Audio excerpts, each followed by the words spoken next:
Hello mga guys, sa ating video ngayon ay gagawa muna tayo ng 1 kilo na budbod or ibos. Ay ginawan ko muna yung mahal ko na mga magulang ng paborito nila. Kasi paborito nila ito kaya tara na. So dito meron na akong 1 kilo or 5 cups na glutinous rice flour. At ito'y hugasan ko lang ito ng mabuti. At kunin na talaga natin yung kanyang tubig ha, pagkatapos natin yung hugasan. At dito sa ating kawali ay meron tayong 4 cups ng pinakaunang piga ng gata. At pagkatapos ilagay na natin dito yung hinugasan natin na glutinous rice flour. Maglagay lang ako dito ng half teaspoon ng asin at 1 cup na puti na asukal. At para ito'y mabango at ito talaga yung version namin naglagay talaga kami dito ng luya. At lutuin lang natin ito sa pa-half cook lang. Bali halu-haluin lang natin yan para hindi tayo magkaroon ng tutong, para hindi din masunog yung ilalim hanggang sa mawala yung sabaw na yung mag-iga na siya. Ayan, hanggang sa maging ganito na yung ating bigas na malagkit.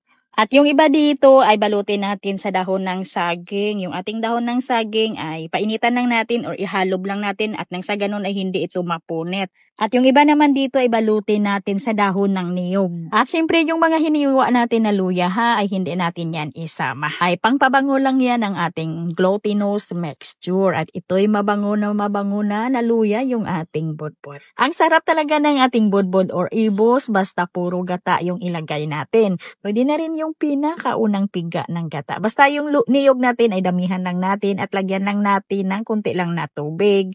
Magtaka lang tayo dito ng 4 cups para sa 1 kilo natin. At sa pagbalot naman dito sa dahon ng niyog ay magkaiba-iba din tayo ng diskarte. Iba-ibang paraan sa pagbalot. Syempre kung magkaiba tayo sa pamaraan ng pagbalot ay mali para sa inyo yan, pero para sa amin ay hindi yan mali. Kasi ito yung nakasanayan namin.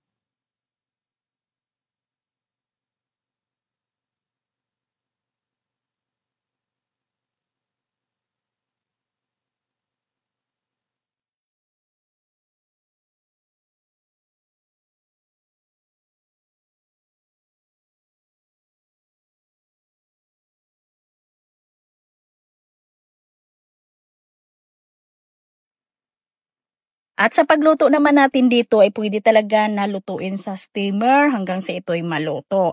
At pwede ding magpakulo ng tubig at ito'y palubog.